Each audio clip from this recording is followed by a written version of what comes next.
All right, hello everybody. It's the Meista from Brews and Tunes. Cheers.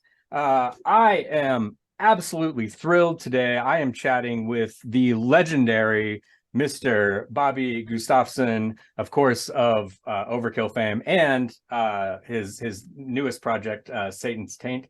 Thank you so much for joining me today, Bobby. How you doing? My pleasure. Good. Doing good. Awesome, awesome. This is great. I'm very excited to be chatting with you. And Cool. I guess to start off, I just wanted to congratulate you on the reissue. I believe both these both were reissued just this past week, correct? Yeah. Mike is an old friend, and I got in touch with him because the contract with Megaforce was for 3 years, Okay. and it ended in August.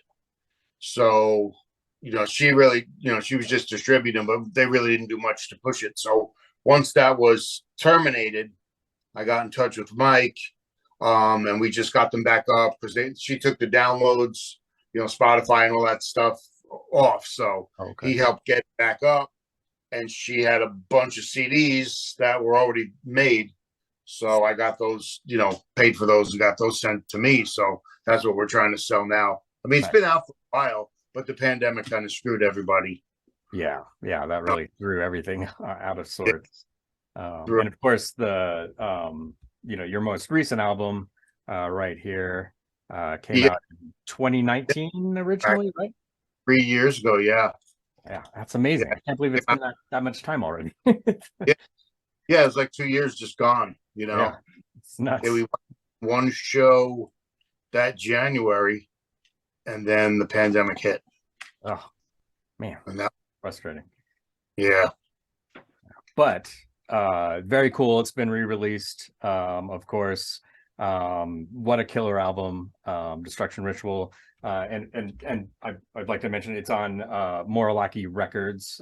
So Mike Morales, who you mentioned, re-released both of these albums. So this and also Axe to the Head of Your Enemies, the which first. just killer stuff. Man, I Great. adore these albums. Oh, thanks. Yeah, Yeah, we this is got so cool. they liked it. I mean, the name obviously was the big thing with people. You loved it or hated it, but I just didn't want to have your everyday common name, so I Right. went a little tongue in cheek sort of deal.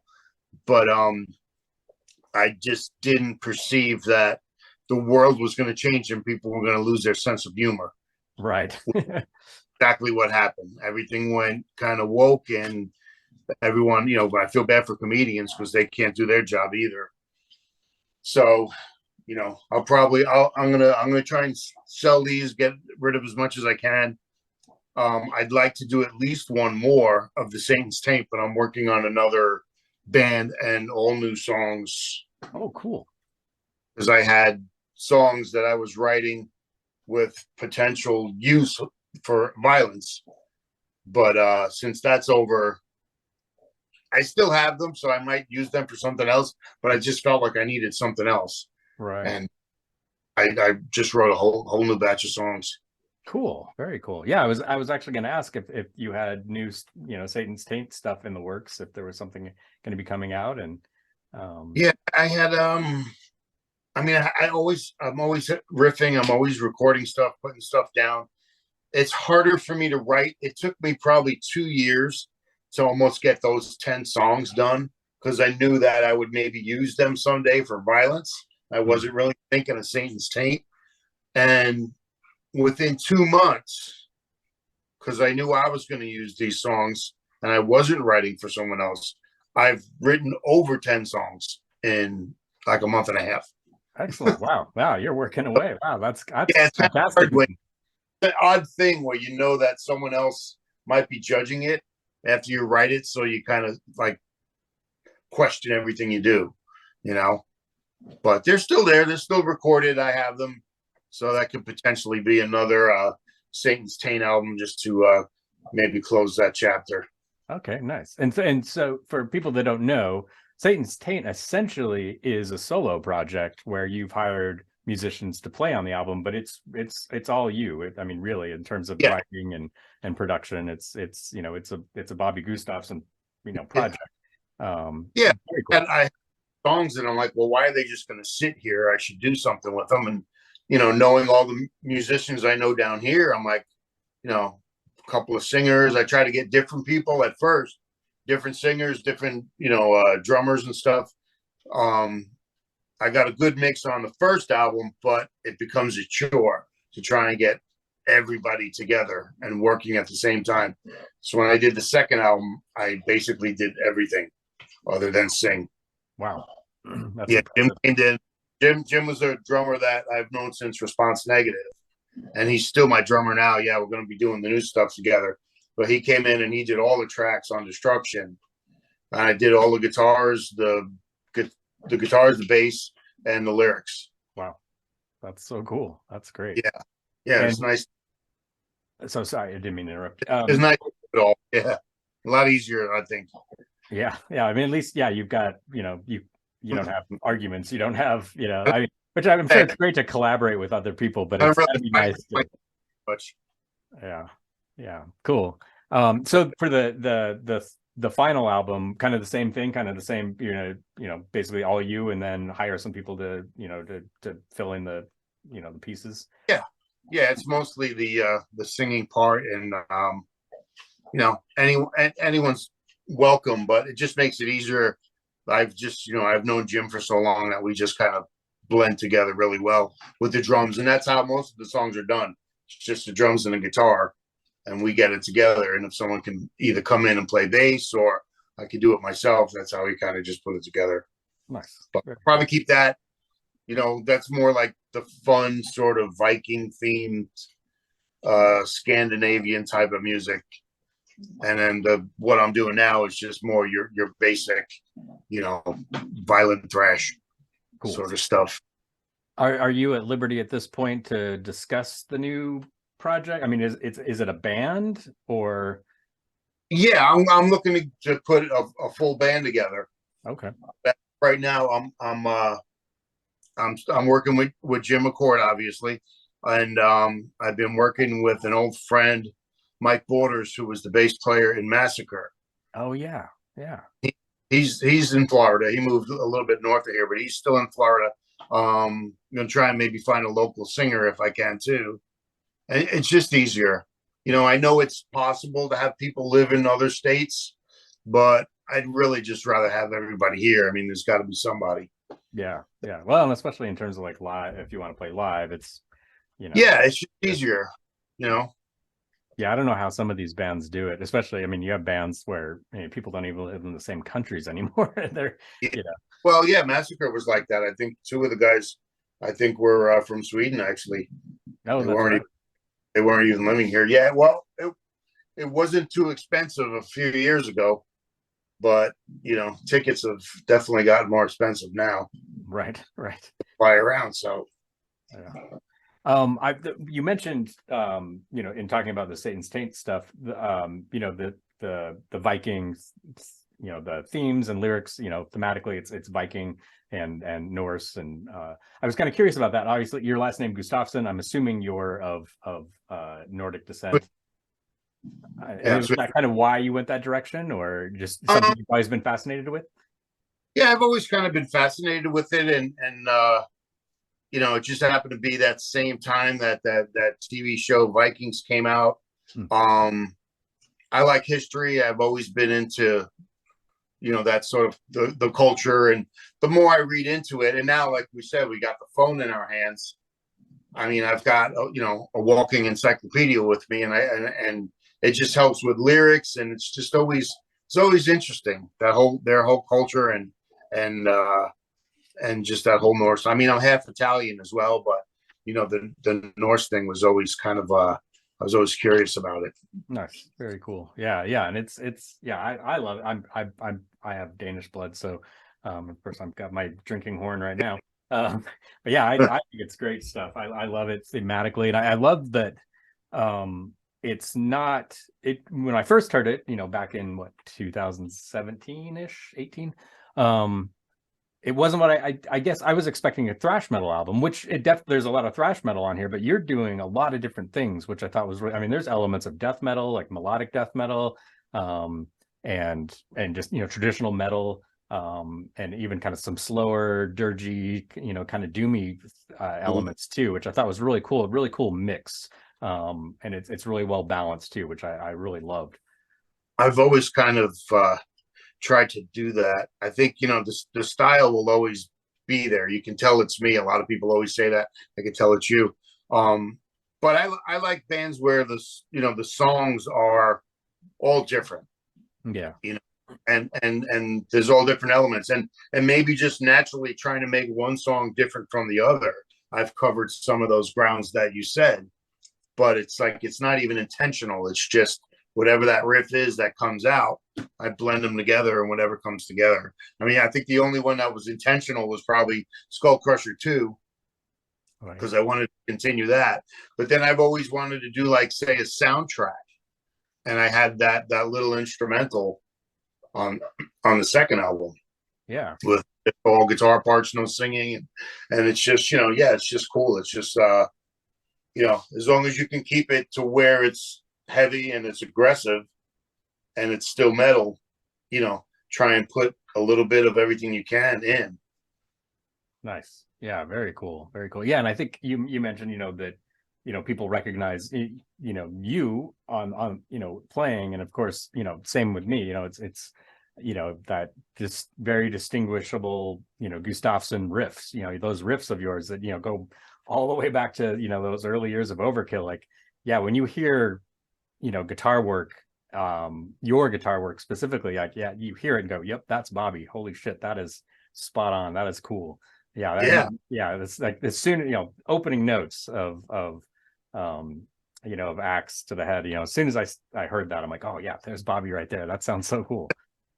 yeah, I've always heard that, and I mean, I go back to, like, probably junior high school, when I would jam with another guitar player the next town over, and he says, if you play by yourself and you practice by yourself, you'll develop your own style.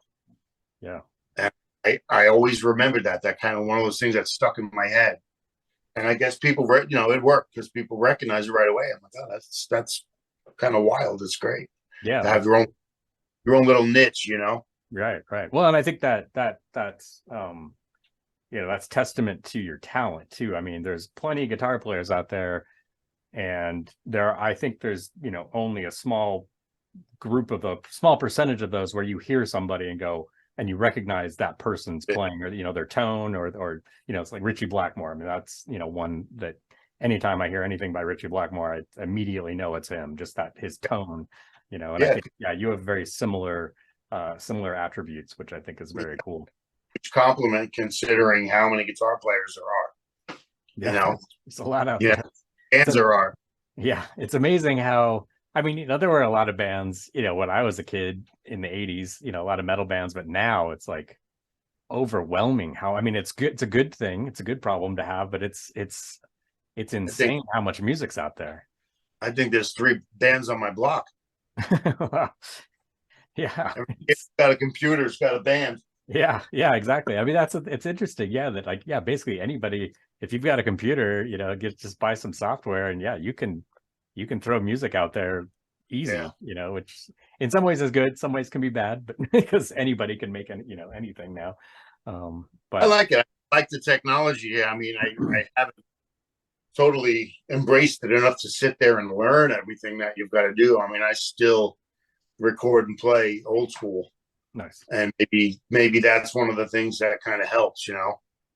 Yeah, I think that helps. Yeah, I think that does help distinguish your sound for sure, because it's, you know, with, you know, Back in the day, if you made a mistake, you're doing the whole thing again.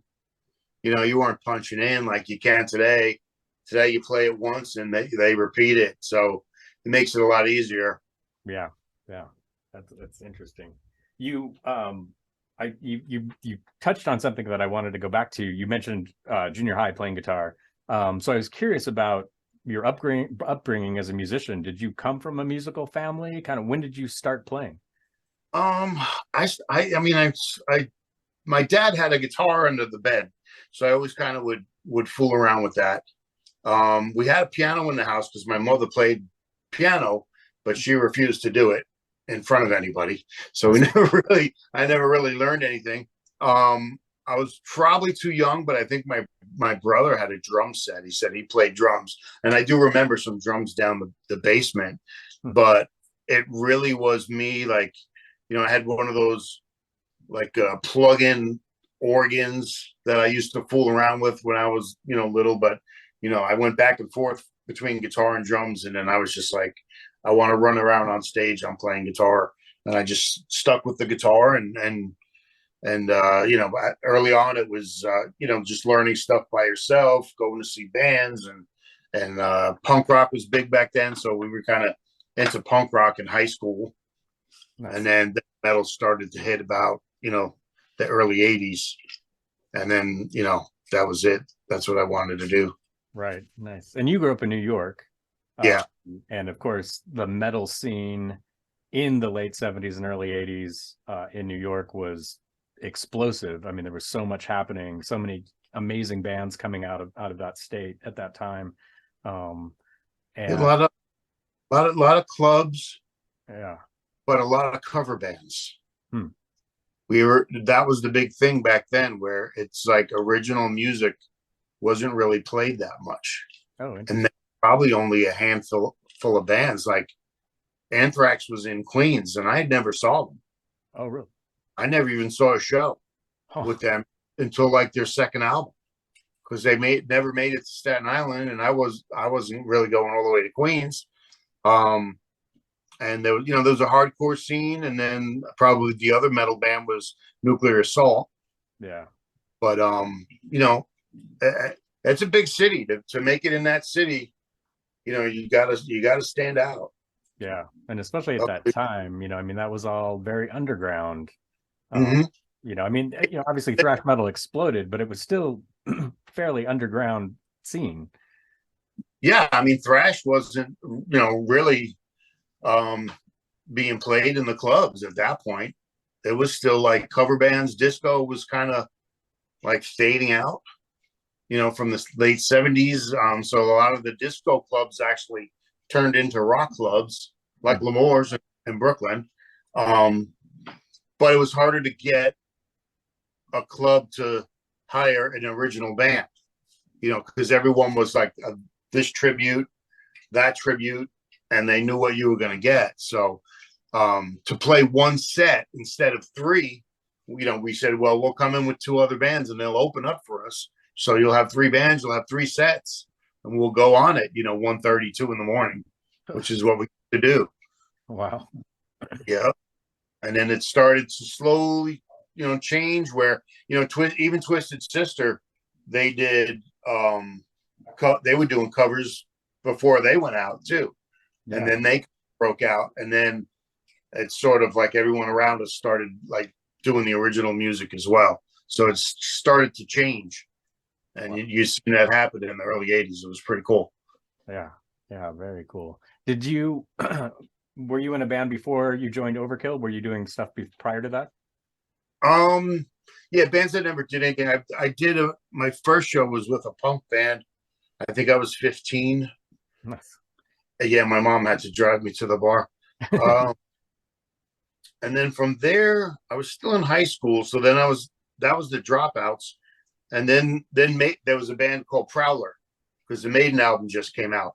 Oh, yeah. So big thing, the first Maiden album. So I was in Prowler for about 2 weeks, and then Riff Raff we never played out, about maybe a month.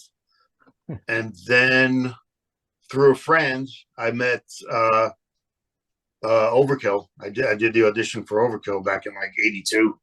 Okay. I was still in high school. Wow. That's amazing. Last year of high school. That is crazy. And I'm like, guys, we're, playing these covers is nice, but we're not going to make it anywhere playing covers. I said I could write original songs, so we started doing songs. Nice. Very cool. Changed them. They were out doing covers before I joined. Wow. I used to see them in the local paper. Huh. That's wild. And I know I wanted to ask you about this, because I read somewhere a long time ago, and I was really curious about this. So it would have been around 86, 87. Is it true that Dave Mustaine tried to get you to join Megadeth? Yeah, it was right after Rat had quit. We were on tour with Megadeth, We did 2 months in Europe. We had a couple days home, and then we had another 6 weeks with Megadeth. And by the end of that tour, Rat had quit. We were in San Jose, and he quit. And Dave wanted me to stay out there. Halfway through the tour, he had asked me, he was like fed up with his band, and he wanted me to play guitar. And they were just kind of a little too messed up for me at that point, on PC. So we just had taken out Overcome out, and I'm thinking, no, I think I'm gonna stick with my band. I probably would have only did that one album, which is what their third album. Yeah, so far. Yeah. But yeah, I don't see it having gone past that. So I think I at least made the right choice with Overkill for another 2 albums I was able to do. Yeah. But it could have been cool. Yeah, that would have been really interesting. We knew each other before that, and he just needed he wanted a heavy rhythm guitar player. So yeah, that would have been interesting. Yeah, Yeah, I think the other Dave wound up doing most of the guitars on that third album anyway. Oh yeah, Jeff Young, right? I think who played on that. Yeah, I think Jeff had they got Jeff on guitar, and then Chuck, who was Gar's roadie, became the drummer, and then Nick, who was Chuck's roadie, we asked him to join our band, and then he wound up going with Megadeth, which is better. And they just kept trading places. Yeah. That wasn't the greatest time, I think, of their career at that point. Probably a bit of a low. Yeah. Well, I think, like you mentioned, addiction can do things to bands. Yeah. He's still here, that's all. Yeah. That's wild. And then I know you at one point even you auditioned not to actually join the band itself, but just to play live. You auditioned to play for Metallica, right? When James got burned at that show. Yeah, I was doing I forgot about this band. I did Eye for an Eye in New York after the Psycho Sluts. I had put a original band together, and we were playing out, and we had a show the next night at L'Amour's in Brooklyn, and I got a call about 11:30 at night from Tony Smith, and they said that James got hurt, he got burned, and they said that you were the first one they thought of to call. So he gave me the entire set list, which was 18 songs. Wow. So I had a day and a half to learn the songs. Jeez. Plus, I didn't cancel my show. Oh my God. Next night. So I played that show with the songs on cassette, trying to learn them backstage. I was supposed to fly to Denver. They went to Denver, and they set up in the arena, in a back room, and they were doing the auditions there. And I was leaving the airport in New Jersey, and it rained for 10 minutes. Just a downpour, 10 minutes. It screwed my flight up for 4 hours. Oh, man. So James was in pain, but he was waiting there because he wanted to sing while I went out and played. And I assumed he would be there.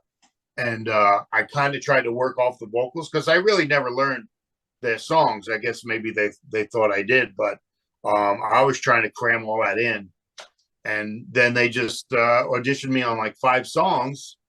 And I'm like, shit, why didn't you just tell me the 5? It would have been a lot easier to learn. Yeah. Instead of 15. So I really didn't have everything down. And as I was playing, I kind of knew, I did Creep in Death, and I nailed it. And they were like, holy shit, your right hand's really good.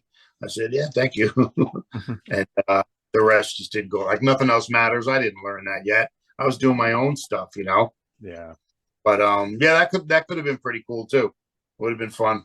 Yeah, it's too bad that it went down the way it went down, because I think, and no offense to, I think it ended up being a guitar tech, right, that filled in.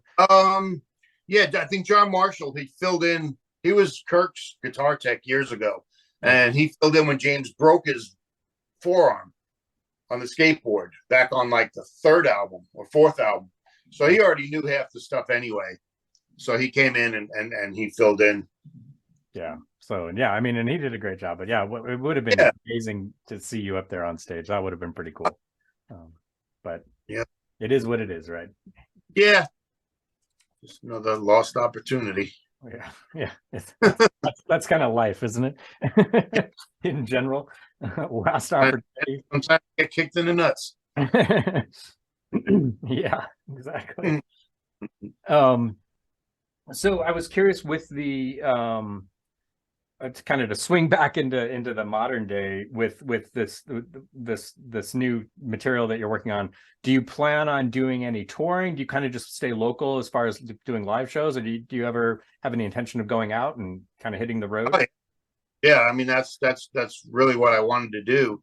Okay. Um, I mean that's what was like so much fun with Violence. I was able to get out and travel with them again, and that's that's what I like to do. I'd much rather be on the road playing. I mean, I would play, you know, all year if I could, just stay out on the road and just like play wherever. Nice. That's the way it gets done. You just got to stay out on the road where I don't have anything holding me back. So I'm like ready to go. Um, I know our bass player Mike has a lot of connections. He did a lot of stuff for Massacre as far as their touring and whatnot. So we'll probably get together and hopefully get around. Cool. I mean, it was so much fun seeing everybody. The few shows we did. You had new kids, you had guys who brought their kids, and people that hey, I saw you, play Chicago like 30 years ago, and they're still coming to see us. So it's pretty cool. That's really cool. That's great, and definitely a testament to your talent. That's awesome. That's fantastic. I did want to ask you, kind of as far as influence, who were the big influences for you as a guitar player? Were and maybe still are.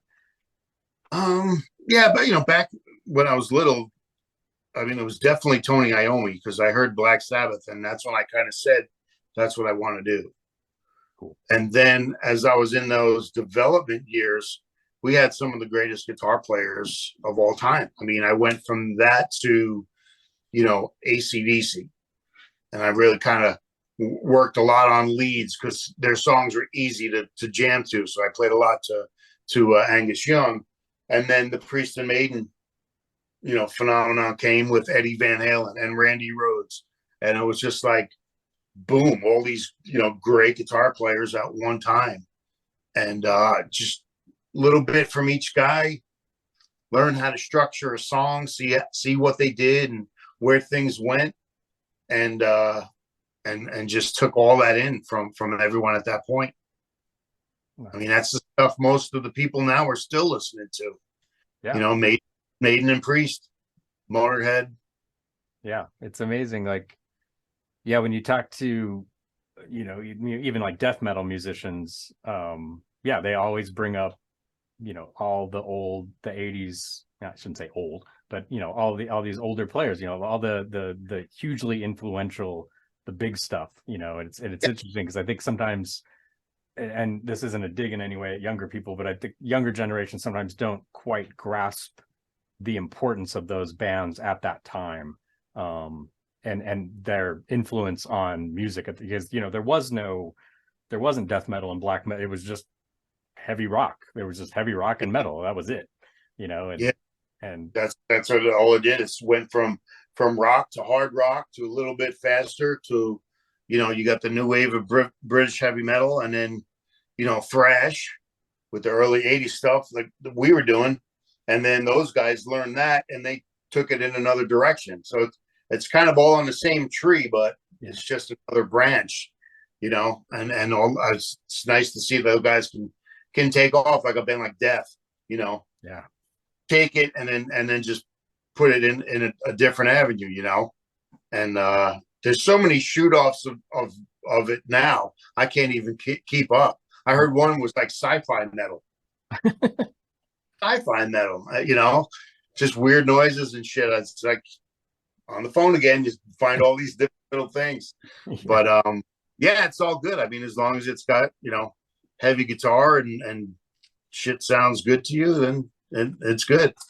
Yeah, yeah, and I think that's one of the reasons I'm so drawn to what you're doing with Satan's Taint, is that yeah, it combines so many different elements, and it's not, you know, a specific like it's this genre. It's no, it's yeah, it's got all these cool elements, you know, thrash metal and slower stuff, and you know, death metal, and yeah, it's, and you know, traditional metal. It's just yeah, I really love the fact that you have blended all of this influential music into what you're doing, and then there's still the Bobby riffs, you know, those killer Bobby riffs that are, you know, are always there and outstanding. You know, And I just try and make stuff different. I don't worry about too much. I try not to even listen to other bands because I don't want anything that someone else has done to either influence what I've done, or like, you know, oh, that sounds so much like this or that. And then I know if that's the case, it's totally by accident, because I just don't